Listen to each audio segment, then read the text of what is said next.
This is Dan Jurgens, and if you want to have a good time, keep listening to the Krypton Report. Jason J. Lewis, the voice of Superman on Justice League Action. And you're listening to the Krypton Report.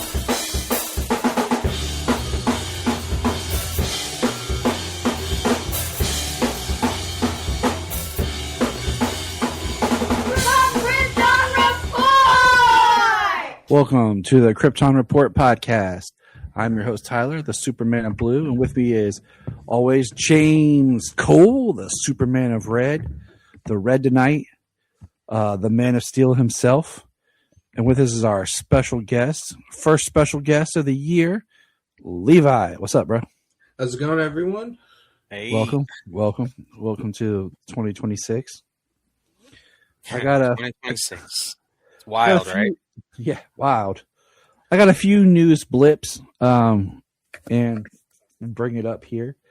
First of all, if you're a podcast listener, DC High Volume has now, as of this recording, completed, but The Killing Joke. There's a 2-episode that they did on The Killing Joke, so I thought that was kind of neat. Ooh, that'll be fun to listen to. Me and Solomon are just a little bit behind because I got him hooked on it with me, and he only wants to listen to it. It's just him and I driving in the car. So we're still at the last episode of the Nightwing Year 1. Supergirl merch is finally available on the Amazon DC store, which is cool. It just kind of what sucks about it is they haven't put the poster up yet. So I want to order the poster, put it in my office. And some other news I have here. This was a quote from James Gunn from Variety not too long ago, but it says, James Gunn on Man of Tomorrow. At its core, it's about Clark and Lex. I can relate to both of them. I relate to Lex's ambition and obsession, minus the murder, and I relate to Superman's belief in people, his Midwestern values. They're two sides of me.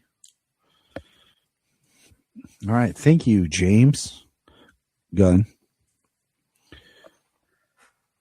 Let's see what else we got here. Sideshow Collectibles and Iron Studios have announced a brand new Absolute Superman 1/10 scale statue. As huge fans of the comic series of Absolute, this is nice to see something. Well, yeah, that's cool, but I wouldn't mind seeing a McFarlane figure of the Absolute universe or some regular statues that aren't like super expensive. Yeah, but you know what? With that art, that statue is going to be pretty dope. Oh, yeah. I'm not going to talk about some of the rumors, but I'll just say it. It's rumored, because I guess there was a quote that Wonder Woman is reportedly being cast and may make an appearance in Man of Tomorrow. As we all said, I'll believe it when I see it. Yeah, just a rumor for now. It also feels a little too close to what happened in the past with Wonder Woman popping up. And I agree. I feel like it's James Gunn doing like, hey guys, I'm going to do it better. Watch this. James Gunn is just really damn good with ensemble casts. So, I mean, yeah, if this is how he were to introduce more and more characters as it goes, just having the world filled with them. Project after project having multiple people in it. I mean, that's kind of the way it is, And I think he would do it well. We have no idea about any of the Justice Gang returning in Man of Tomorrow either. But Nathan Fillion on Guy Gardner, does he get along with Hal and Jon Stewart in Lanterns? Nathan says, I think everybody hates Guy Gardner pretty consistently. He's unlikable, and he doesn't mind. He's okay with that. I think he's a very defensive guy. He's a guy with a chip on his shoulder. He doesn't want anyone close to him, but he also doesn't care what anyone thinks. All right, so Guy on Lanterns will be a douche. I mean, that's how you do it. That's how you play him. That's how he's got to be. I mean, how many?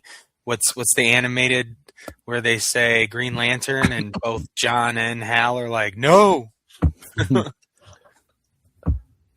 Barry Keoghan, however you say it, will return as the Joker in the Batman Part 2.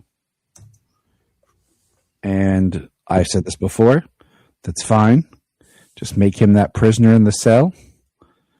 And right now, my headcanon is he looks so messed up because he recently fell in acid.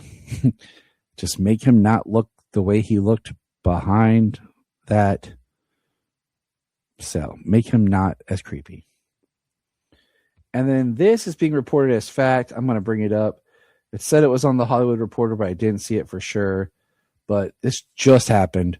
That supposedly Sebastian Stan is playing Harvey Dent in the Batman Part 2. I'm down with that. So Sebastian Stan's really damn good. So I'm completely fine. My only thing, and I've said this how many times, give me Harvey Dent. Do Harvey Dent. Do not make him Two-Face. Save that for your third film. yeah, Make him he's just Harvey Dent throughout this movie. Show him as Harvey's best friend. You know, Bruce's friend, Harvey, and show him as Harvey. The White Knight Harvey. All right. Now, this was provided by our man, Levi. Levi, you want to talk about these? There were... Man, I didn't even send you guys all of them. There are a ton of McFarlane leaks. The license has been up in the air. We know Mattel's getting it back. The timeline is unclear. It looks like probably middle of next year, third quarter. So, You mean this year? It's 2026 this now. year, yeah, this year now. The good news is it looks like they're keeping it at least through the Supergirl movie. A bunch of Supergirl pre-orders leaked. We're also getting another Chris Reeve Superman, another Henry Cavill Superman. This one they say is from BVS. I don't know it's going to be different, considering we've got that one already. We need the man. We need the Man of Steel. The Man of Steel is what I would want. I think the big one, though, the real big win is Brandon Routh. Superman Returns. He's getting a McFarlane. So it's nice to see a company acknowledging that movie actually exists. So, Superman Returns, Brandon Routh, and the Supergirls are definitely ones I'll buy. It's gonna make me buy another Kingdom Come and the Superman Returns, so I can Crisis on Infinite Earths. Yep. yeah. I gotta get the McFarlane Kingdom Come. That's one I don't have. And then the last thing I have is we got another picture of like a behind the scenes. It was in USA Today of Millie Supergirl. It's a really good looking picture too. Yeah, it's the would they say the first like in film image that wasn't, in the trailer. Yeah, it wasn't the trailer, and it's her in the suit, but not with the coat on. Yeah, and not, and it appears not the same image we saw or bits we saw with her in the suit in the trailer. So today, episode is kind of a fun one. This was an idea that I came up with a while back, just kind of goofing after, I think I came up with it either after Superman or around Peacemaker, just because we had the Justice Gang, made up for the film. I was like, what if we just kind of took and made our own superheroes? And the criteria, I mapped out some of the family Superhero teams, yes. Yeah. And I mapped out some of the families that we have, because James and I have had conversations before. How about all the heroes now have like these massive families and stuff? So it was like, build your own teams. We're going to do 3 teams. You could go at no less than 5 members, no more than 9 members. And you could pick from anyone, but the families were just kind of like there to help guide. So my example team, I technically built 4, because this is my example, is I call this team the Justice Gals. And it consists of Batwoman, Power Girl, Nubia, Mary Marvel, Sojourner Mullins, Avery Ho, Flash, and Emiko Queen. So, the Justice Gals. That's my example team. So, it's kind of my I like your graphic, though. You did. Yeah.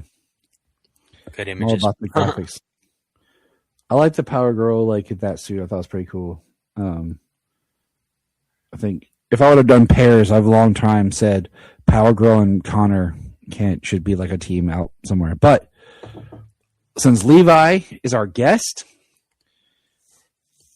I'll let him start with his first team.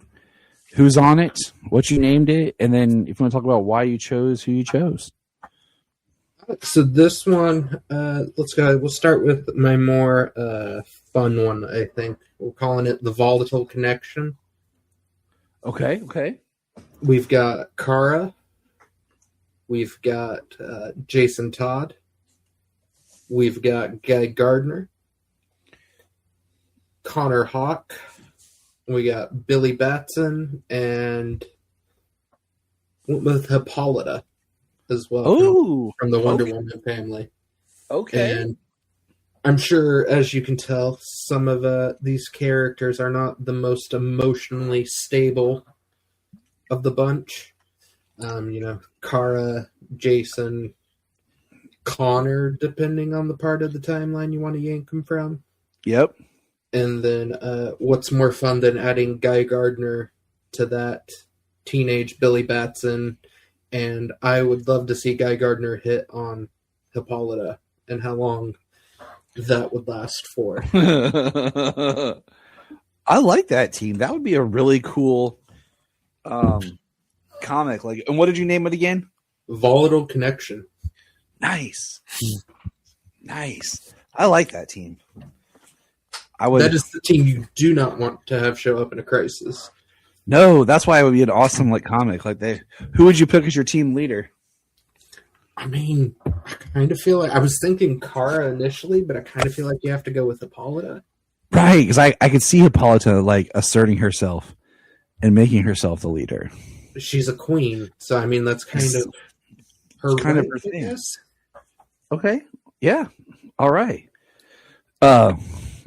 Drop the team names in the chat so I can keep track of them because I don't have.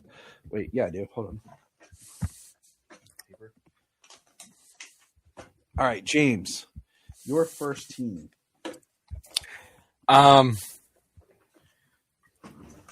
So my first team, I've got Kong Keenan, Superman of China. I picked from the Bat family, Ghostmaker. Oh, okay, that's cool. That's definitely different. I like it. Yeah. Avery Ho, Flash of China. Yara Flor, Wonder Girl. Okay. Mary Marvel and Cruz. And who? Jessica Cruz. I just didn't hear it. Yeah, she is a Green Lantern that I really like. That I think would be. I'd like to see more prominent. Okay, and what's your name of your team? Well, that's the thing. I'm not sure. So James Gang. Yeah, right. I mean, I'm not. The name is the harder part for me. I mean, this team, I wanted it to be some more international type players, and with Mary Marvel and Jessica Cruz, I mean, with their abilities, their powers, and everything, they can go anywhere. All right. So what if we just call them International Justice? You know what? I actually thought, I was thinking that. I was like, but that's just kind of plain. And they got, dude, I mean, just the Justice Gals. International. They got Justice League International. So I was going with international justice. I'm like, that's the fun, man. Okay, it's supposed to be kind of corny at the same time. Man, I'm looking for my better pen.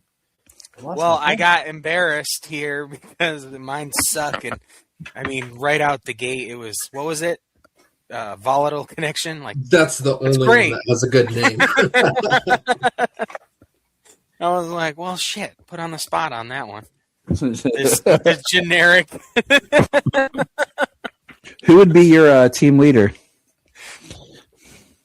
Well, I mean, I would probably say that the team leader there would probably have to be Ghostmaker. Kind of, I mean, he's got the money, he's got the connections. I'm sure he's got the travel and their HQ, that type of stuff, Unlike Batman, who would do that and leave the leading up to somebody else, Ghostmaker would not. And he would insist. Yes, I have a pen. Thanks to my beautiful wife. Okay. So, I think that's what that one is. All right. On my first team, Justice's Child, starring John Kent, Damian Wayne, Trinity, Connor Hawke, Jay West, Nessa Pierce, Zatanna, Helena Wayne, and Andy Curry. Boom. Let my playoff Destiny's Child, Justice's Child. This is my first team. What you think, boys? All right. Okay. Yeah. No, I like it. Even a bit more there than I thought, and this is my biggest team. Kind of, it is. I think, yeah, but it's very similar. Because this is the idea. This is all the kids of Justice League members. So my leader would be John Kent, who's constantly, with his second in command being Damian. But and then you have Helena Wayne, who's like not Damian's sister, but kind of is, because it's the Earth 2, kind of like in the New 52, where the world's finest was Power Girl and Huntress. And then I thought, you know what? We got a nice little mix, and these are the kids that all have to live in their parents' shadow. And are they good enough?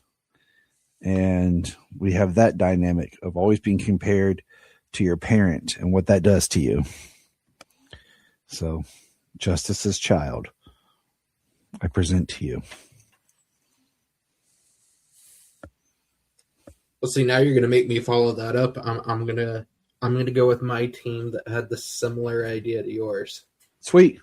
We're going John Kent, specifically John when Superman was on Warworld. So we're talking full-on Superman, John Kent. Okay. We got Dick, because Nightwing is the best member of the Bat family. Yes. Yes, he is. For Green Lantern representation, we're going to go with Simon Boz. Nice. We're going to go Wally West. And then for the Shazamily, I went Mary for this one. Shazam one's hard to make fit into this one because we're calling this one Gen 2. Okay, Gen 2. Yep, I gotcha. Okay. So you beat me to the punch on that one. Well, it's okay, because wait till you see one of mine on a similar thread. Okay, who's leading Gen 2? John's going to lead, but it's going to be Nightwing whispering in his ear most of the time. Let's remember, John's got the brain of a realistically like a 15-year-old still when you read his comics. Oh yeah, he looks up to Dick. So that's why. Don't you say it. That's why I just recently did my little rant video about we have a John Kent problem in comics right now, because they don't really know what they want to do with him. All right, that's Gen 2. Whole other tangent I could go on with John Kent in the comics right now. All right, James, what is your second team? All right. Well, I was just reading it down the way, so my second team is very much the same as your first team and Levi's second team. I went with Young John before he got aged up. Damien, Ira West, Trinity, Darla from the Shazam family. Nice. Teen Lantern. Nice. And Mia as Speedy. Nice. She was Speedy at 15. So everybody is very young. I went with very young people. I went with children of most of the league. I almost had Impulse in there, but I kind of wanted to steer the team to like the youngest generation. Yeah. So, I mean, we got Youngest Justice right here. Youngest Justice. Yes. Love it. Love it. There you go. All right, my second team I call the Forgotten. It consists of Val Zod, Ace West, Simon Baz, Osa Ray, and Osa, other one that I always forget the name, and Ryan Choi, and then I think and Yara Floor. I call them the Forgotten because most of these characters get pushed aside or forgotten, period. Like the twins. Nobody knows who they are, where they went, or what happened to them. They just disappeared. And Val Zod, he just disappeared. Since they officially made Ace West, he's just one of those characters that just comes and goes. Simon definitely gets pushed to the back of all the Green Lantern. The Green Lantern books try to do good with having a little bit of all of them, but there's just too many of them. And I think Jessica Cruz, I like when it was her and Simon together. But I mean, now we have Teen Lantern and Joe Mullins and all this. Like, I really feel like every creator wants to make their own Green Lantern. And Simon just kind of doesn't have anything that really helps him stick out too much. He just keeps getting pushed to the back. So I present the Forgotten. And my leader, I think my leader would be Ryan Choi. I think it would just add an interesting dynamic. Curious. Interesting. Yeah. That's a cool team, though. Especially love the inclusion of Val Zod. Yeah, he gets no love. That's why I got to bring it back around. All right. Levi, Team 3. So team 3, we're going to start out with the only muscle on the team. We're going to go just straight up Superman, Clark Kent. These picks will make more sense in a second. We're going to go with Alfred. Nice. With Darla. All right.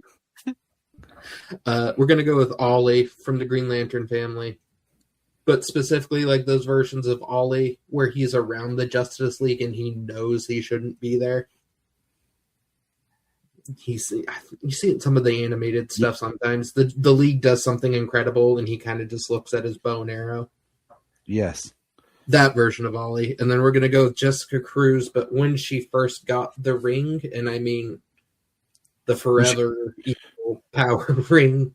Nice. The whispering nonsensical evil into her ear all the time. And this team's called Oh No, because it's mostly just Clark flying around trying to make sure no one dies. Nice. I like it. All This right. is the team that Clark puts out the call. The Bat family, Alfred's the only one in the cave. Ollie answers because Ollie always answers. Darla picked up the cell at the Foster house. I love it. Not going to hear no complaints from here. All right, James, what is your next team? So team 3 is Supergirl, Okay. Batwoman, and I picked those two primarily because of their dynamic from the Arrowverse. That's why I picked them in there. I have got Hippolyta, Iris West's Impulse, Pedro, Jade, Starheart, and Black Canary. Nice. I like that one. What do you call this team? Honestly, this could be a Birds of Prey team. So we could call this team Winged Creatures. No, yeah, right. Well, I mean, it was mostly a female team, and I thought Pedro being in there for good measure would be fun. Nice. I think he'd enjoy the company. The odd man out. Mm-hmm. We'll just have to call this James's Team 3. Or we could call it James's Gals. James's Gals. Justice Gals. Yours Yeah, was an example. No, that was an example. Right, is an example. But I'm because Solomon originally was supposed to do this with us, but then he wasn't able to do it because he wasn't sure if he was going to be home in time because he was taking part of a grief special event tonight. So I was like, well, dang it. So, all right, my third team. Are we ready? I call this V3. Starring Tim Drake, Bart Allen, Cassie Sandsmore, Kyle Raynard, Freddie Freeman, Mia, and Cowder.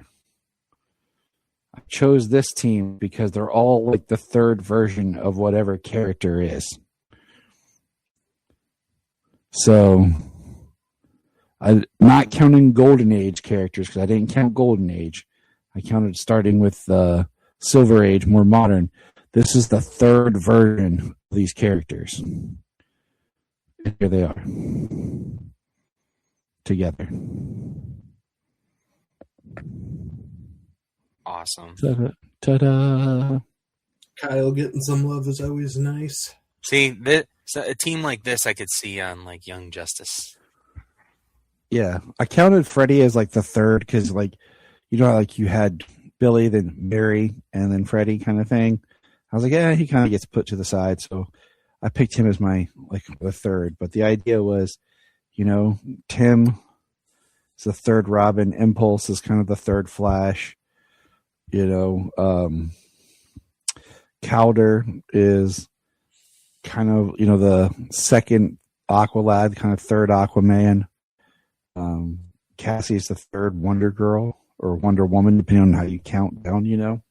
So you had Wonder Woman, then Wonder Girl, then Wonder Girl.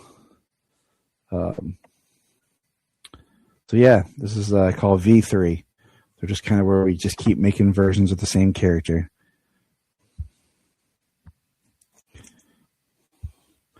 Couldn't really think of how to rank the super team because there's like really only ever been one Superman, even though they try to make John Kent Superman.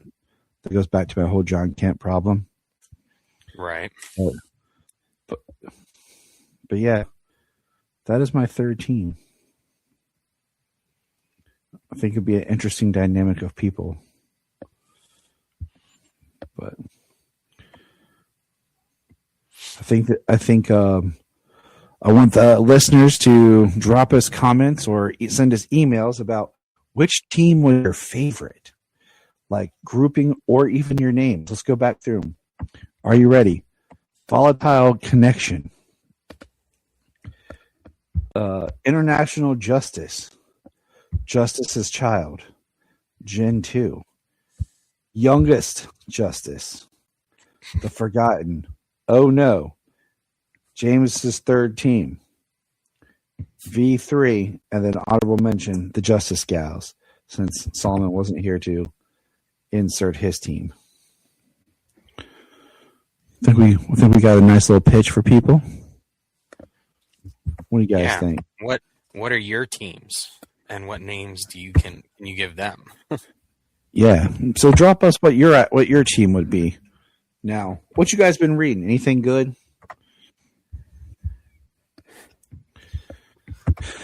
I have just been working on some of the KO books, all the tie-ins so far. I'm actually on, what is it, the night fight or something? Yeah.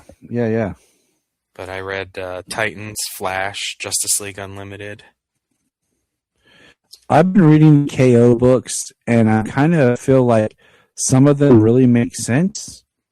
Then I feel like there was a moment where it feels like I missed something. Like it just got, because James and I did a whole episode on like the KO bracket based on what they released, and then that got tossed out the door quickly because of how they started it, and then they had their own kind of redone bracket and everything. So it just really felt like,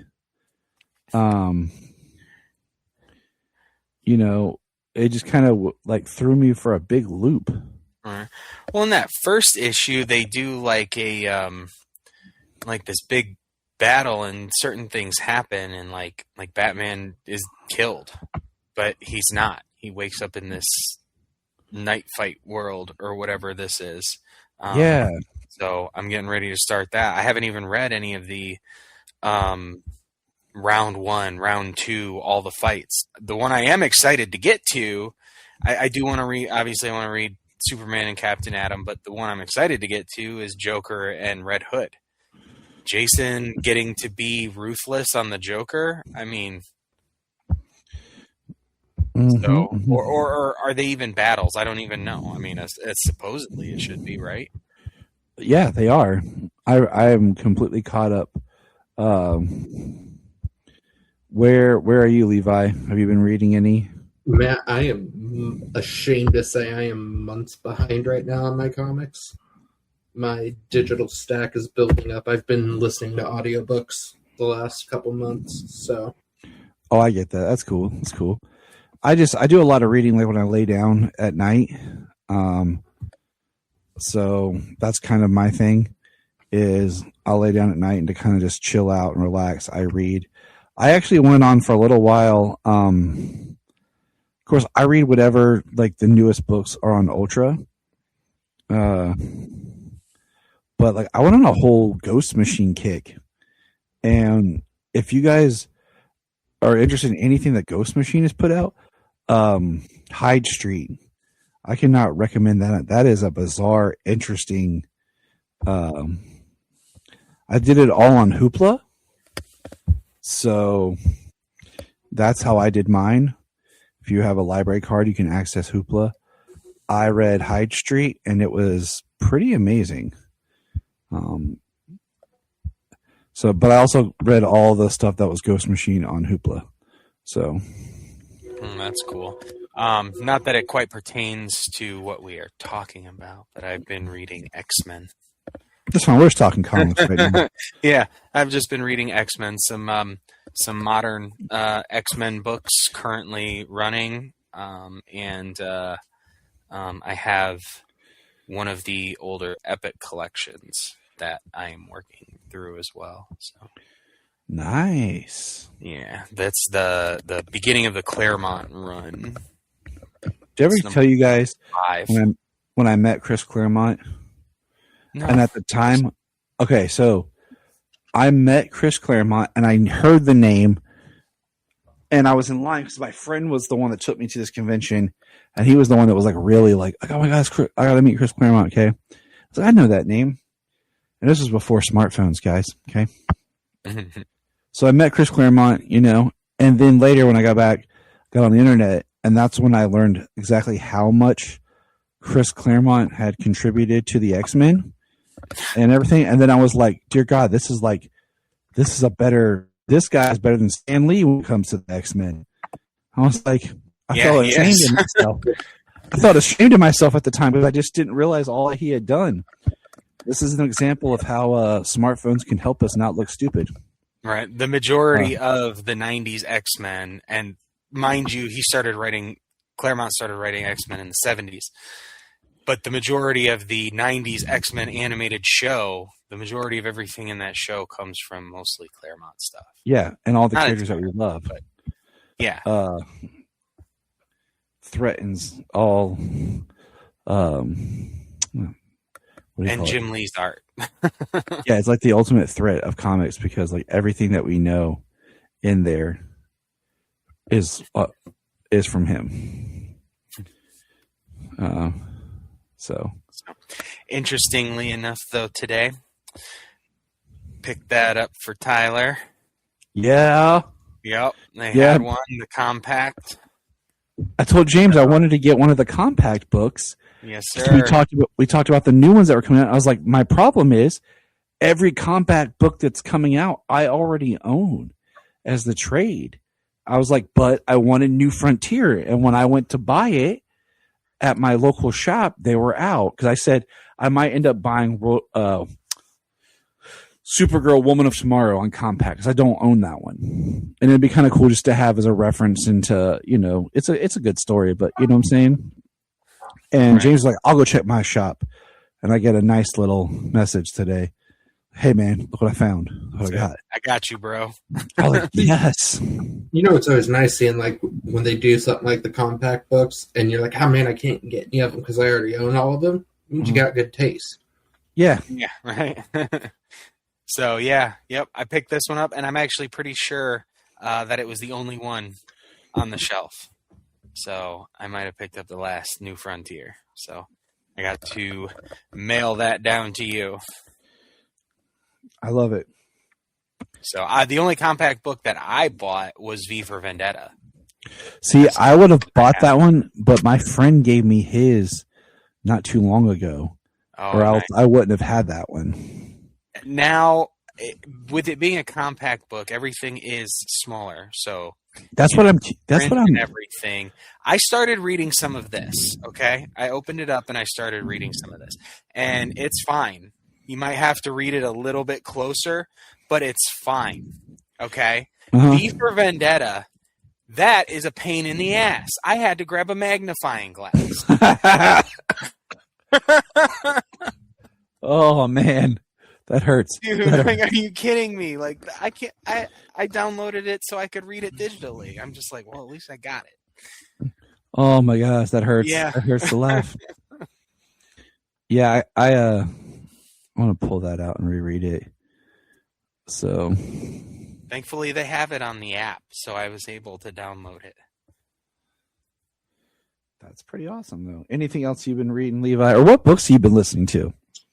For the most part, it's been the Last Kingdom series. I've been doing a binge of both the books and the show. So each season of the show is about 2 books. So I finish 2 books, and then I watch a season of the show.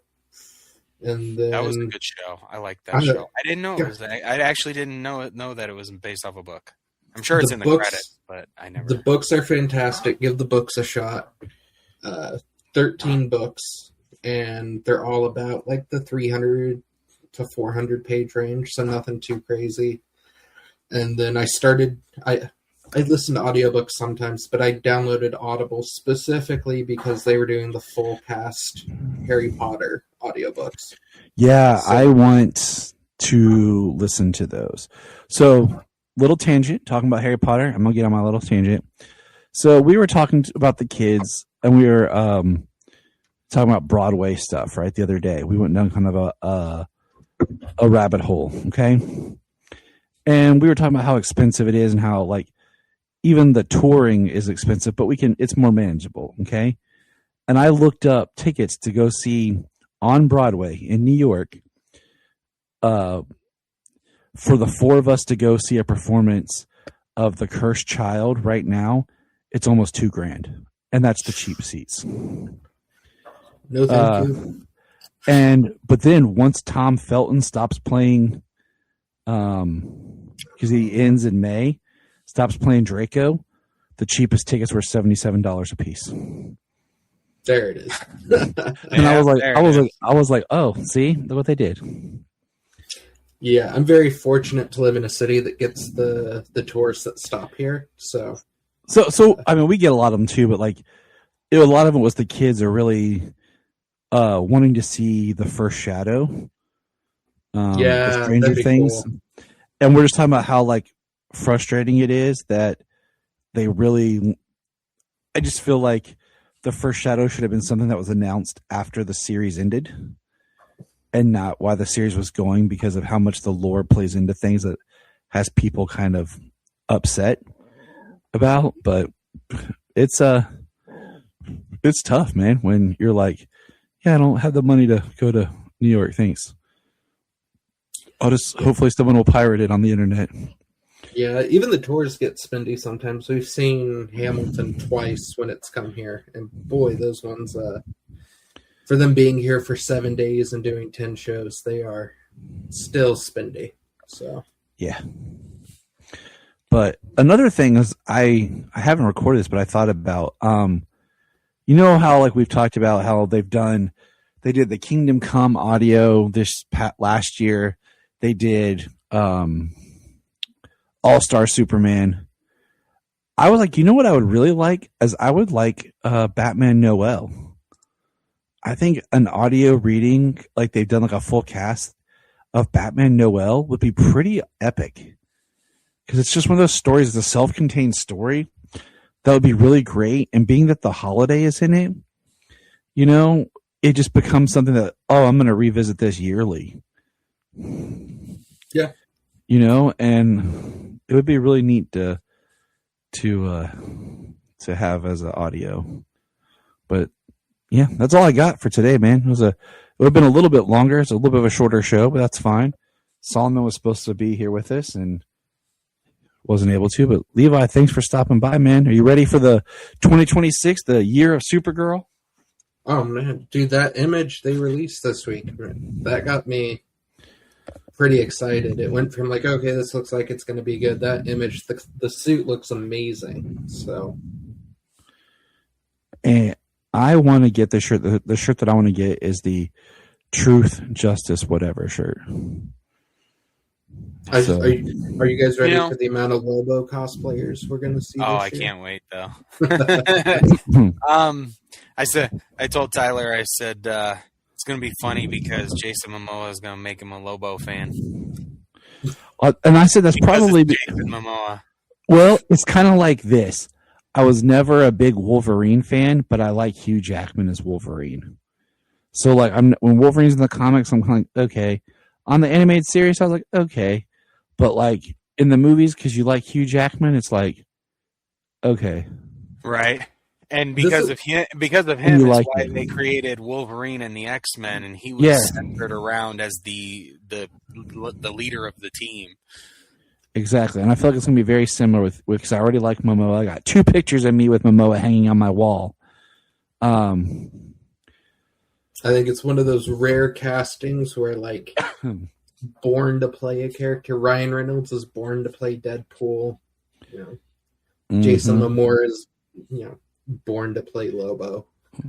But it'll be one of those like, I like Momoa like as Lobo, and like if they announce after Supergirl, because it's going to happen, Lobo own movie, I'll go see it because I like Momoa. You know what I'm saying? Yeah. But you best believe that's going to be rated R. Oh yeah, it should be. Oh yeah, it very much should be. You talked about her costume looking really good. It's funny because when you look at like the different suits that superheroes are wearing, and like primarily Superman, the way they talk about it, and the way they talk about especially this suit for Superman, where it's like a suit, it's not like this skin tight thing, Mm-hmm. Or spandex. Basically Supergirl in the show and modern day and in the new movie is wearing a suit. It's not like just this skin tight body suit for her, which I'm sure that people would love to see. but that's not what it is, and that's not how they ever actually make a woman look in that suit. Not even Helen Slater, you know. Honestly, the closest thing to that would be Laura Vandervoort in Smallville. That's just because she's wearing clothes, you know, form-fitting clothes. But then when you put it on Superman, people are like, a suit. It's not the spandex, or it's not the muscles, but it's like, it's okay for one super to have a suit, you know, an actual kind of like suit representation, but not the other. Okay. Yeah. Yeah. But yeah, it looks great. I would say with the suit thing, though, Superman, and specifically like the David Cornsweet one, like, we've seen the skin tight in every version of Superman mostly. But I think for David's, I think people are like, okay, they're not going to do skin tight. So it's going to be, you know, we saw the collar and it's like, oh, it'll be like armor. It'll be the Kryptonian armor, like New 52, because it's very clearly inspired by that look. And then it's like, oh, no, it's actually just like padded. It's a suit. Yeah. Like, yeah, so I think people were more just thrown off than they acknowledge it's a suit. They had their own headcanons, right? Knocked out. It's his version of the leather jacket. Yeah, I mean, kind of, yeah. And I still like, you know, I hate the fact that, what do you call it? We're never going to get a shirt rip with David, because David keeps his suit in a suitcase near him and not in under his clothes, which, I mean, makes sense. But man, that shirt rip is so iconic. Never say never. I mean, what's the best way to sell toys for superheroes? New costumes. New costumes. Oh, I know. Trust me. I know. We're all guilty of it. Look behind me. Okay. Yep. You just change just a little bit. Right. That's only a small section.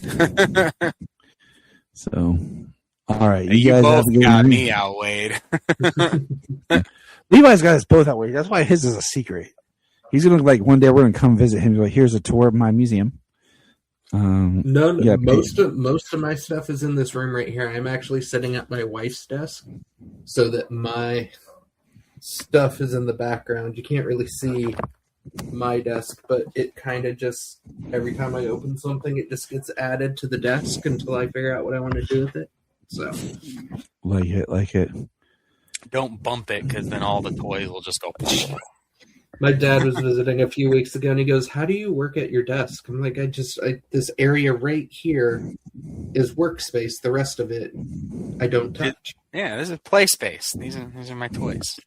Yeah, my kids don't understand that these are daddy's toys, and you don't play with them. You just look at them and don't move my stuff around. Allura was like, "What are those?"